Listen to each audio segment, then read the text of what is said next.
Hey guys, it's Raleigh and we're finally back with another dual class video. So as you can see by the thumbnail, it's time to talk about the Necromancer. In the last video, we delved with the Warrior and how those elite specializations there fit this theme of dual classing. It was pretty interesting to see how we had one elite spec that fit perfectly for this idea, the Bladesworn being an engineer's secondary profession, then we had one that somewhat fit this concept with the Berserker being an elementalist, and one that was the hardest to place being the Spellbreaker with a variety of options for that one. Well, for the Necromancer, this actually becomes incredibly different. I think all three of the Necromancer elite specializations fit this concept of dual classing perfectly, and I cannot wait to show you guys exactly why, so let's get started. The first elite specialization released for the Necromancer was the Reaper. For some of you, this elite spec might be pretty easy to place, but others might have a hard time. I think when you look at everything the Reaper gets, the weapon, the skills, and even some of the traits, you can see a clear picture and obvious contender for a dual class. Once again, for Heart of Thorns, we didn't get any in-game lore or NPCs to talk about becoming a Reaper as Necromancers, but ArenaNet did release some interesting ideas they had when designing this specialization, and it might speak even more to my choice of dual class. So for the Reaper elite specialization, the dual class I want to propose is the Necromancer/Warrior. Now, let's take a deeper dive into the Reaper elite spec to truly see the different pieces.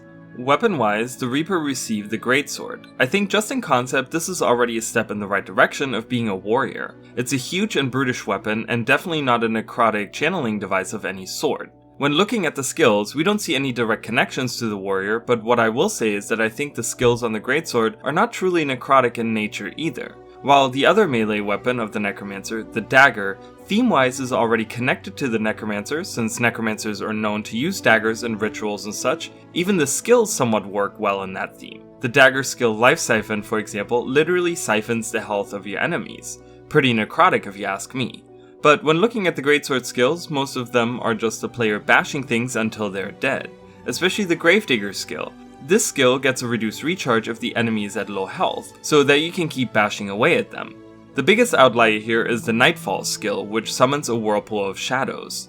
That is indeed necrotic in nature, and serves as a connection between the two professions more so in my opinion, since only having bashing skills on the weapon would have felt a little out of place. We're trying to make a dual class after all, and not a sole warrior class, so this certainly works. There's also the Grasping Darkness skill, which pulls in your enemies so you can bash them even more.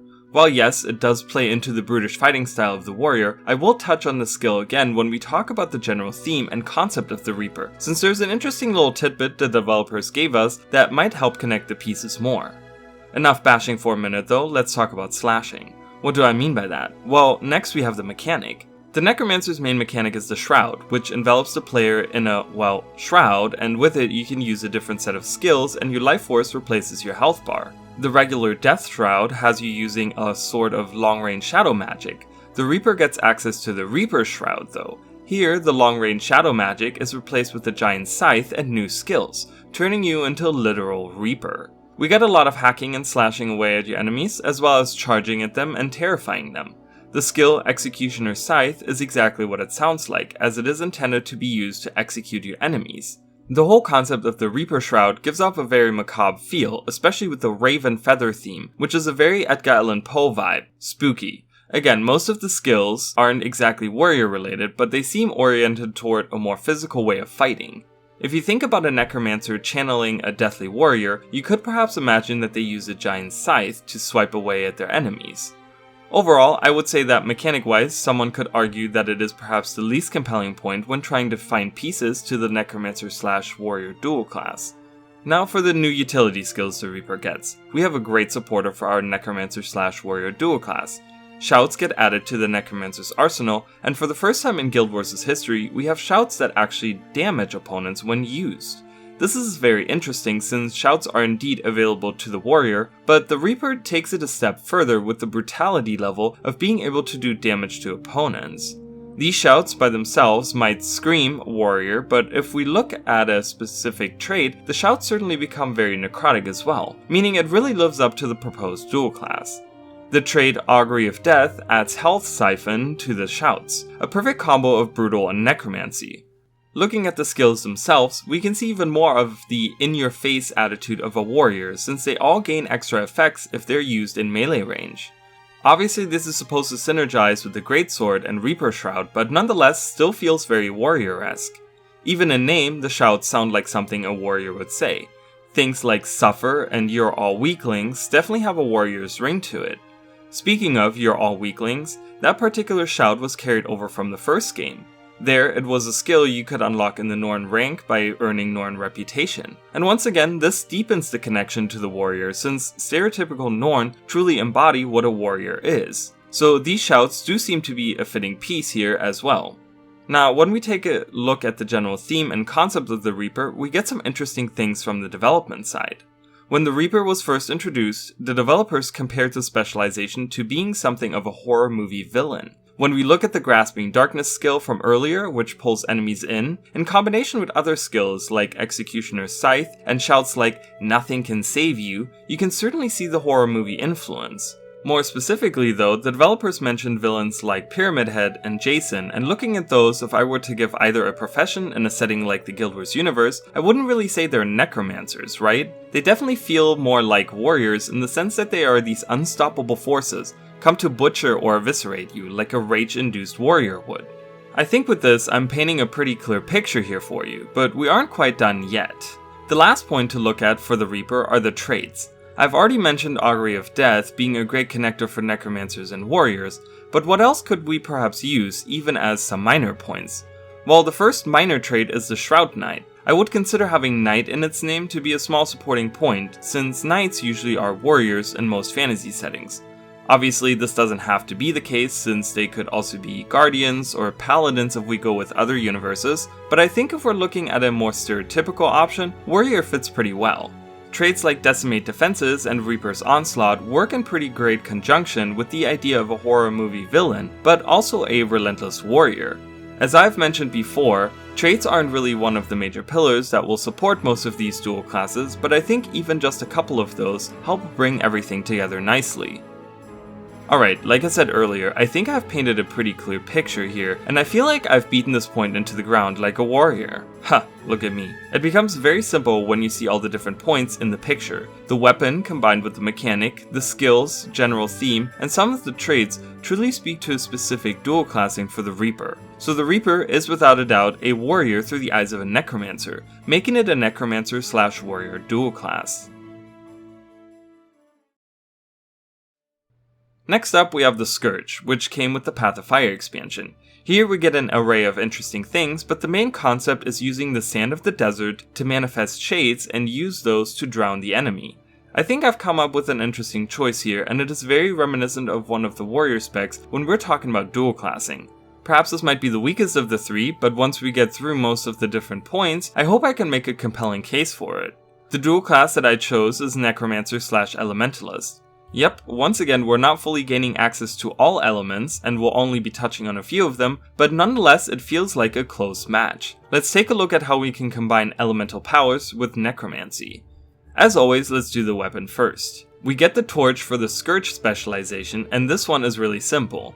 Like the Berserker for the warrior, the torch certainly represents the fire element of the elementalist profession, but that is once again not all. When looking at the skills, it looks like we're gaining access to two elements. The fire element is not just represented by the theme of the torch itself, but the skill Harrowing Wave.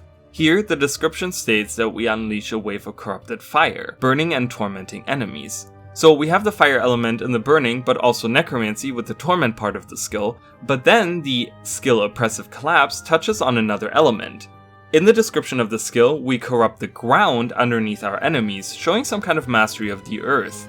So it seems that right off the bat, we get access to the same two elements we got with the Berserker, that being fire and earth. In my opinion, it's pretty clear that those two skills are a very straightforward approach to adding mastery of some of the elements to the regular Necromancer.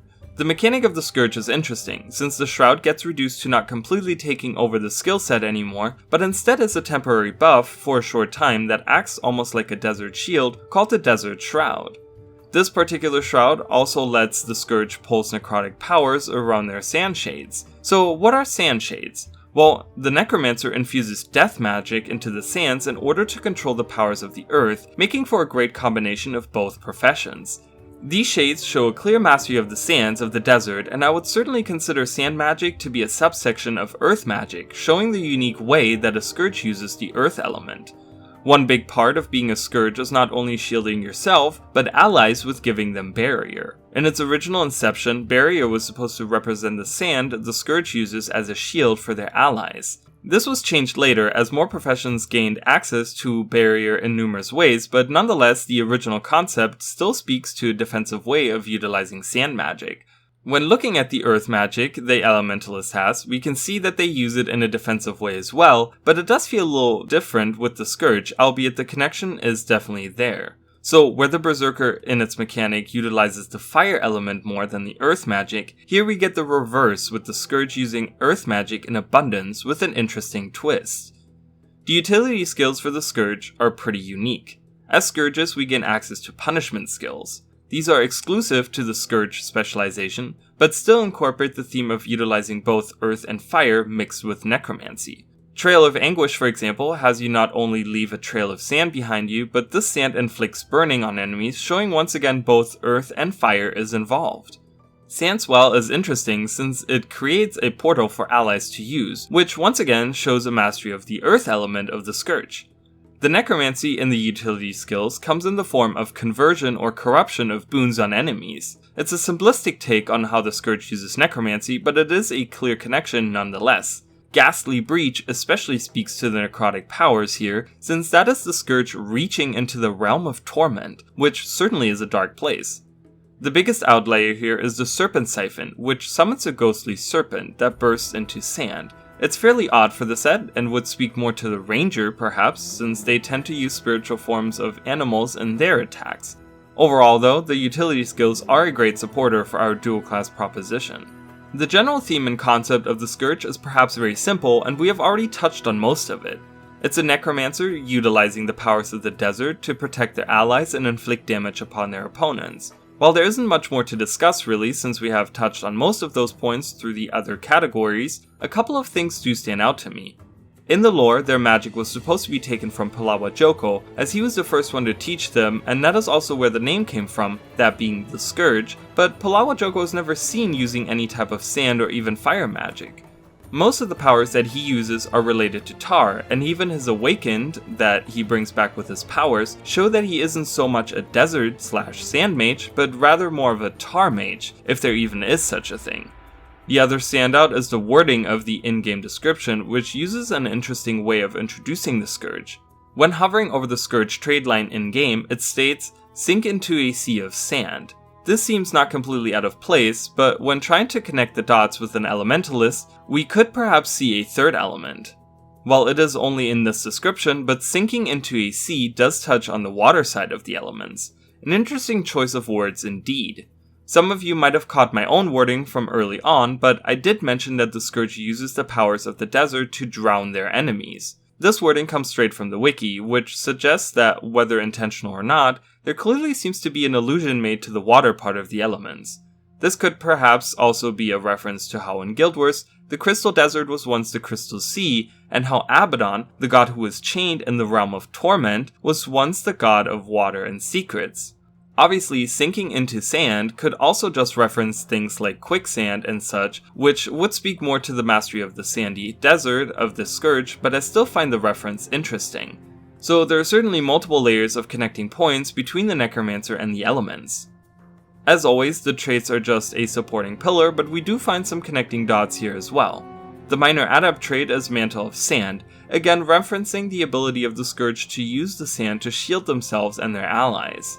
The minor master trait, Sand Sage, speaks to the magical mastery of the sand element, and further deepens how the Scourge is a sand mage in their own way. The middle line, Fell Beacon, Sadistic Searing, and Demonic Lore all speak toward the fire part of the elements, which, as I mentioned earlier, is the other element we see in the Scourge. Overall, when looking at most of the traits, they either reference the desert or sand or some kind of necrotic magic, truly building a case for a combined dark magic practitioner that uses fire and earth. So while the Scourge is more of a desert mage, we do see references to earth magic and some fire magic as well. The weapon and mechanic and the utility skills truly point to a certain combination. I think the Sand Mage part is just a derivative section of earth magic and is a way of the Scourge to bend the powers of the earth to their will. While fire isn't readily available around the desert, they channel their dark powers through not just their torch, but the realm of torment to inflict fire on their foes, truly combining two specific elements with their dark necromancer powers. So I hope that I made a compelling case for the Scourge being a necromancer/elementalist dual class. And now for the last of the elite specializations. This one is probably pretty obvious, and like I said in the warrior video, the End of Dragon's elite specializations are fairly easy to place for the most part. Speaking of the warrior video, here we have a very similar match, but it seems to take on one of the different aspects when you consider all the pieces. The Harbinger is a gunslinger and alchemist with a drawback of inflicting themselves with blight, almost as if their alchemical experiments could go too far at any moment, teetering on a knife's edge. They combine their necrotic powers with alchemy to draw power from the Dragon Jade. So it looks like our Necromancer takes on a technological advancement and decides to tinker with some alchemy to discover a way to empower themselves. The clear contender here for a dual class for the Harbinger is a Necromancer/Engineer. Let's see what we can piece together. For the weapon, the Harbinger receives the pistol. This one is theme-wise already way more technologically advanced than anything the Necromancer has used up until now. Since the Harbinger is said to be an alchemist, we already get a good look at that side of the specialization when we see the skills of the pistol. Weeping Shots, for example, uses corrosive bullets, meaning that the Harbinger has modified the regular bullets of the pistol to make them even more harmful than they were before. The Vile Blast skill does something very similar by shooting an explosive dart that releases noxious liquid in the area. So the pistol, already speaking to the higher technological level, is one part, but the skills certainly bring it home with having a very alchemical influence in their effects. Next up, we have the mechanic. Here's where things become a little strange. We have talked about shrouds, and the Harbinger gets one of those as well. The difference here is that the Harbinger shroud does not become a shield, and Life Force does not overwrite their health bar. Instead, the Harbinger gets inflicted with blight, which reduces their maximum health for a duration. This might sound bad at first, but the trade-off here is that when you have higher stacks of blight, some of your Harbinger Shroud and Elixir skills are improved. We will get to Elixirs in a minute, but the strange part here is that this new mechanic doesn't really speak to neither the Alchemist part nor the Gunslinger one, or at least not at first glance. None of the new skills involve anything alchemical, and even more of them seem rather brutish and physical in their execution. Both Devouring Cut as well as Voracious Arc have you throw yourself at the enemy, which really doesn't seem to fit the theme. So what then could this new Shroud and the Blight ability represent here then? Well, if we consider that the Harbinger does experiments with alchemy and necrotic powers, it wouldn't be too outrageous to think that they do so on themselves too. Almost like a mad scientist who has run out of test subjects, it seems the Harbinger experiments on themselves with their alchemy and necrotic powers, strengthening themselves but also inflicting themselves with blight at the same time, having gone mad with trying to achieve ultimate power. The Gunslinger part is partly represented here as well though, since the Tainted Bolts and Dark Barrage skills have you shoot bolts of necrotic power. This seems to imply that the Harbinger took the skills of being a gunslinger and combined it with their necromancer powers to create part of their arsenal of this new shroud. So while on the surface, the new mechanics don't really say alchemist or gunslinger, when taking a deeper look and perhaps looking at it from a different angle, we can see that the Harbinger shroud acts as the ultimate culmination of alchemy and necromancy with part gunslinger. I mentioned elixirs earlier, so let's talk about those. I feel like these become very obvious as a contender for the Necromancer/Engineer argument. First of all, elixirs before the Harbinger were only available to the Engineer. This clearly speaks to the dual class, but as the Harbinger is a proposed alchemist, this goes even a step further as we take a look at the Engineer trade lines. The Engineer sports a really interesting line named Alchemy. Obviously, this line deals with not only using elixirs, but also gaining boons and healing in various ways. I guess that shows that the Harbinger took inspiration from this line, as their elixirs give you various boons as well, albeit it takes a bit of a darker turn. Elixirs on the Harbinger don't just give you boons, but interact with the blight mechanic mentioned earlier, and deal with harming their foes by throwing the bottles after they took a drink out of them. So the mad scientist part comes in the form of the blight interaction and the lunacy of simply throwing a dangerous elixir at an enemy. And if we wanted to see the necromancy part, I would think that adding harmful effects to boon-giving elixirs is probably done by infusing them with dark powers only a necromancer can wield. Like I said earlier, I think this is a clear winner in terms of arguing for a Necromancer/Engineer dual class. We have already discussed the general theme and idea behind the Harbinger, but I wanted to point out some interesting parallels. In the warrior video, we said that the Bladesworn was a warrior/engineer, but it's fascinating to me how different both the warrior and the necromancer have integrated the engineer into their general themes. Where the Bladesworn uses explosives and the tinkering aspect of the engineer to construct a cool physical and technological hybrid weapon, the Harbinger takes the alchemy and gunslinger part and infuses those with necrotic powers to make it their own. Neither of these feel like they're related, but it goes to show how versatile the engineer as a concept is. This versatility is also shown when looking at all the different pieces of the Harbinger. We have elixirs that can do various things and even be enhanced by the blight mechanic, but also the new weapon and shroud skills that are improved through alchemy and dark necromancer powers. So while the concept is simple, you can truly see the engineer shine in this elite specialization. For the traits, we do have some cool ones that do play into many parts of the Harbinger. Take the major adept trait, Septic Corruption, for example. This trait deals with the blight mechanic, but seems to imply that the Harbinger Shroud transformation has gone a little awry and has become volatile, speaking to the mad scientist part once again. This is further highlighted with the major Grandmaster traits, Cascading Corruption and Doom Approaches, which both signify the Harbinger slipping deeper into their madness. Other parts are represented here as well though, with Bolstering Brew, Twisted Medicine, and Alchemic Vigor showcasing more of the alchemy part, and the major master trait, Dark Gunslinger, obviously having to do with the gunslinger part of the specialization. Overall, I think the traits line up pretty well with the idea of the Necromancer tinkering with alchemy and research into darker powers while teetering on the edge of insanity. I think that brings this whole specialization together pretty well. It's becoming pretty obvious with the End of Dragons specialization, but it seems as though ArenaNet at the point of conception for End of Dragons knew exactly how they wanted to bring these specializations to life. When we take the alchemy and pistol from the engineer and add it to the necromancer, we clearly get the Harbinger with all their twisted and almost maniacal powers and mechanics. So there's no doubt in my mind that the Harbinger Elite specialization for the End of Dragons expansion is a necromancer/engineer dual class. That brings us once again to the end of this dual classing video. The interesting part for me is how the End of Dragons specializations seem to be more integrated, not just in the lore, but in the way that they mechanically function. Obviously, this doesn't speak to how well they perform in-game, but rather it looks to me like ArenaNet had at that point figured out exactly how to add the new set of specializations. When looking at the Reaper, for example, it seems like someone just had a random idea and they tried to make a specialization around it, that obviously being that they wanted to add a horror movie villain. It feels odd and perhaps out of place for the world of Guild Wars, but Arena still managed to make it work really well. The Scourge felt like they took in-game inspiration, but managed to make it its own thing, which here it succeeded conceptually.